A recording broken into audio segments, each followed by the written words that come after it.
আসসালামু আলাইকুম।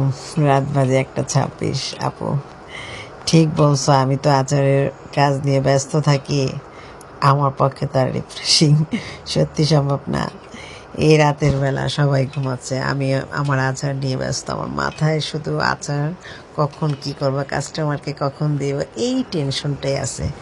এই আচারটা যাবে খুব দূরে। প্রবাসী একটা ভাই দুবাই থেকে ফোন দিয়েছিল, আমাকে অর্ডার করলো যে আপু আপনার আচারের প্রমোশন ভিডিওটা আমরা দেখেছি। আমাদের অলসপুরের নুসরাত আপু আর সৌরভ ভাই, এদের দুজনের মানে কি বলবো, ভিডিও দেখে নাকি সবার মধ্যে এতটা লোভনীয় লাগে, বলে যে আমরা পাগল হয়ে যাচ্ছি আপনার আচারের জন্য, কবে পাবো।